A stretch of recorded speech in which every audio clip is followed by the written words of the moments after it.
Diễm xin chào cô chú, anh chị, các bạn và các em. Nhà mình có tiệc sinh nhật. Nếu mà mình tự tay làm ra những chiếc bánh thì thật là ý nghĩa. Mình nghĩ làm bánh sinh nhật khó, nhưng mà thật ra không có khó đâu. Diễm sẽ chia sẻ rất là chi tiết cái cách làm kem nè, để mình bắt bông thiệt là đẹp.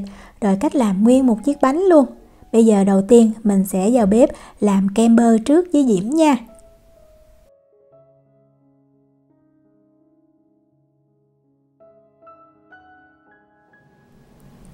Một trong những nguyên liệu quan trọng của món kem bơ này chính là bơ. Bơ thì mình sẽ chọn bơ động vật và nó không có muối. Dưới công thức này thì mình cần là 250g. Khi mà bắt tay vào làm thì mình sẽ lấy bơ ra khỏi tủ lạnh và mình cắt bơ ra thành từng cái miếng nhỏ. Như vậy thì mình để ở nhiệt độ phòng bơ nó sẽ nhanh mềm hơn. Và Diễm lưu ý là cũng tùy cái nhiệt độ nhà mình đó. Nếu mà nhiệt độ nhà mình nóng như là ở Việt Nam thì mình lấy ra trước chừng 30 phút là được. Mình chỉ để cho bơ nó mềm thôi, chứ không có để bơ nó nóng tới mức mà nó chảy ra thì không có ngon. Hôm nay thì Diễm chia sẻ cái cách làm kem bơ hồi xưa của nhà Diễm đó. Thì bây giờ Diễm tìm hiểu Diễm mới biết cái cách làm của mẹ Diễm là theo kiểu kem bơ của Ý. Mình sẽ cần trứng gà. Thì trứng gà này Diễm cân luôn vỏ, nó dao động từ 61 cho tới 62g. Và mình chỉ sử dụng lòng trắng trứng thôi. Dưới công thức này mình cần 100g lòng trắng trứng. Nếu mà mình không có cân thì ở đây Diễm dùng đúng 3 cái trứng gà luôn đó. Lòng trắng trứng mình tách ra, lưu ý là không được dính lòng đỏ và cái tô đựng nó phải sạch, không có được dính dầu nha. Lấy một cái nồi đó, bây giờ mình sẽ đi nấu nước đường. Diễm cho vào nồi 120g đường, 60g nước. Và mình chuẩn bị sẵn một cái miếng chanh. Khi mà mình vắt ra nước thì nó khoảng 1 muỗng cà phê. Để khi mà mình thắng nước đường đạt mình cho vào. Như vậy giúp cho cái kem bơ nó sẽ thơm hơn. Mình dùng chanh vàng hay là chanh xanh đều được. Bây giờ mình đi đánh bông cái lòng trắng trứng này. Diễm bật máy lên, Diễm để tốc độ trung bình. Máy Diễm có 5 số thì Diễm để số 3. Và mình cứ đánh thiệt là đều tay nhẹ nhàng theo một chiều, hoặc là mình đẩy cái cây đánh lên xuống cũng được, chứ mà mình đừng có đẩy ngược lại thì làm cho cái bọt khí nó bị vỡ, cái lòng trắng nó không có bong lên được. Mình đánh nhẹ nhàng cho tới khi mà cái lòng trắng này mình thấy nó đặc lại. Tại vì không có đường thì mình đánh như vậy nó chỉ bong thôi, chứ nó không có bóng dẻo được. Mình đánh vừa đặc là được không có nên đánh cứng quá hoặc là đánh ít quá thì cái lòng trắng trứng này nó cũng dễ bị chảy nước ra. Đó, khi mà mình di chuyển cái que đánh mình thấy bắt đầu nó có những cái vân như vậy là đạt rồi ha. Mình quan sát kỹ nha, Diễm chia sẻ rất là kỹ để mình xem là mình có thể làm được liền. Để lòng trắng trứng này sang một bên, bây giờ mình đi nấu nước đường. Bắt cái nồi lên bếp thì Diễm bật cái lửa lớn nhất luôn. Và nấu nước đường này Diễm thấy là mình nên có cái cây đo nhiệt độ. Còn nếu mà không có thì cũng được. Tức là khi mà mình thấy nước đường nó gần đạt mình sẽ lấy vài giọt nước đường mình cho vào trong cái chén nước mình thấy nước đường nó không có tan ra là được. Hoặc là mình cũng có thể dùng cân để mình biết cái lượng nước đường còn lại chính xác. Khi mà mình thấy cái nồi nước đường nó sôi lên như vậy thì mình hạ xuống cái lửa trung bình nha. Mình cũng có thể để cái lửa lớn, nhưng mà nếu mà mình không quen thì mình rất là khó canh nước đường đạt. Mình để ở cái lửa trung bình, mình nấu cho tới khi mà mình thấy nước đường bắt đầu những cái bọt khí nó sôi nhẹ hơn thì lúc đó nó gần đạt. Và nếu mà mình có cái cây đo nhiệt độ đó thì nó khoảng 112 độ C cho tới 120 độ C là mình nhắc khỏi bếp nha, mình đừng có để hơn. Thì thường Diễm đợi 112 độ C là như vậy nè. Thì Diễm sẽ vắt liền 1 muỗng cà phê nước cốt chanh vào. Lúc này mình vẫn còn để lửa, vì vậy nước đường nó sẽ tăng nhiệt thêm tí xíu. Vừa vắt hết nước cốt chanh là mình nhắc khỏi bếp thì nhiệt độ nó khoảng 115 độ C là vừa chuẩn Và mình mang nước đường này mình đánh liền luôn. Diễm sẽ bật máy lên, Diễm đánh vài vòng cho cái lòng trắng trứng nó đều trở lại.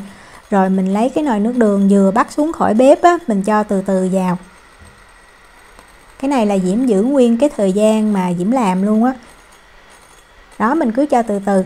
Rồi mình đánh tốc độ trung bình Diễm để số 3 nè. Và theo một chiều cho tới khi mà mình cho hết cái nước đường. Nếu mà mình không có cây đo nhiệt độ mà mình có cái cân á, thì lượng nước đường đạt á, Diễm thấy nó dao động từ 130 cho tới 145 gram nha. Mình đừng có nấu nước đường đặc quá, thì khi mà mình cho vào lòng trắng trứng vậy mình đánh á, nó không có tan được, nó dễ bị vón cục lại. Cho hết nước đường thì mình cứ đánh nhẹ nhàng đều tay cho tới khi mà mình thấy cái lòng trắng trứng á, nó bóng dẻo, nó tạo thành những cái vân như vậy. Thời gian á, thì khoảng từ 3 cho tới 4 phút. Tùy cái máy đánh trứng của mình nên xem cái lòng trắng trứng nó đạt, chứ nhiều khi nói thời gian thì nó cũng không chính xác lắm. Mình nhắc lên, mình thấy cái chớp đứng như vậy nè. Đó, như vậy thì rất là ngon. Lòng trắng trứng này á, khi mà mình đánh xong á, mình sờ cái tay mình vào trong cái thau á, mình sẽ thấy nó còn ấm.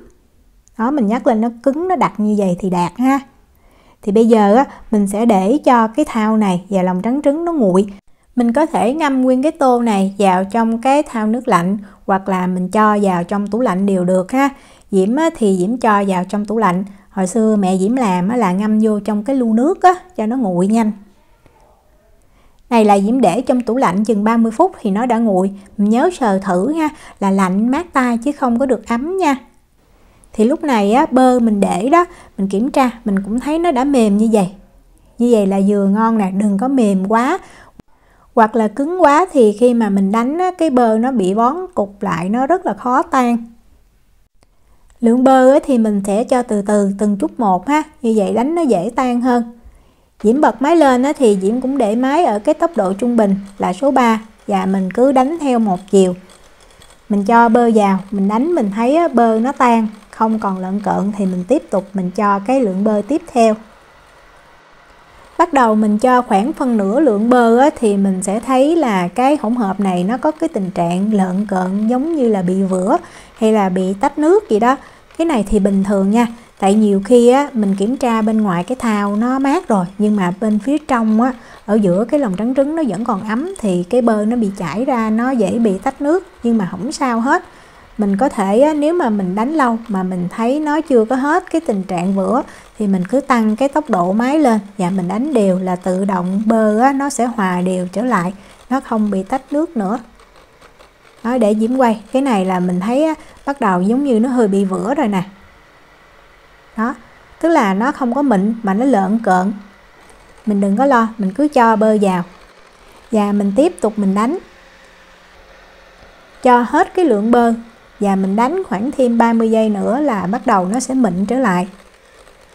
Trường hợp á, mà bơ này mình cất trong tủ lạnh á, mà mình lấy ra nó bị vữa như vậy á, thì mình có thể cho thêm một tí xíu bơ á, vào mình đánh thì nó sẽ hết bị vữa. Cái đó là cách để chữa mà bơ tách nước á.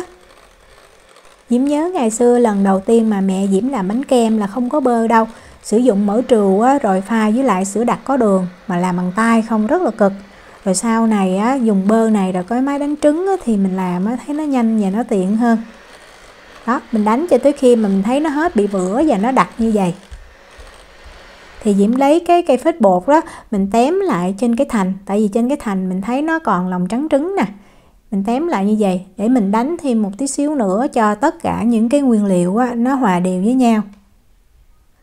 Lúc này mình đánh mình thấy nó sẽ nặng tay hơn, tại bơ bắt đầu nó đặc lại đó. Mình đánh cho tới khi mà tất cả những nguyên liệu nó hòa đều và mình không còn thấy cái lòng trắng trứng nữa là mình ngưng. Thực ra cái này mình đánh lâu hơn tí xíu cũng không sao. Lúc này mình thấy lúc mình quết như vậy nó chưa có mịn. Để mịn thì lúc mà mình trang trí thì mình phải khuấy bơ nữa. Thì lúc mà làm nguyên một cái bánh kem Diễm sẽ chia sẻ thêm. Để cho cái kem bơ này nó thơm hơn Diễm pha thêm vào đây 1 muỗng cà phê tinh chất vani. Hoặc là mình có thể cho thêm bột cacao, bột trà xanh, cái này là tùy mình thích nha. Cho vani vào thì mình đánh thêm khoảng chừng 45 giây cho tới 1 phút nữa. Cho vani nó hòa đều vào kem là mình đã hoàn thành xong cái phần kem bơ này rồi. Kem bơ này nếu mà mình trang trí bánh còn dư thì mình cứ cho vào trong hộp, mình cất vào trong tủ lạnh, mình để được từ 1 cho tới 2 tuần luôn. Trong video lần tới Diễm sẽ chia sẻ để mình có thể làm được nguyên một cái chiếc bánh kem. Những cái kỹ thuật rất là đơn giản. Dù mình chưa học qua cái khóa bắt bông kem nào, mình vẫn có thể làm được một chiếc bánh. Cái cách làm nhân mứt bên trong cho vào bánh rất là ngon. Diễm chúc cô chú, anh chị, các bạn và các em thành công với lại món kem bơ này. Nếu mà có thắc mắc gì thì cứ để lại lời nhắn hoặc là gửi tin nhắn cho Diễm. Diễm cảm ơn sự quan tâm theo dõi video rất là nhiều. Hẹn gặp lại trong những video tiếp theo và tạm biệt.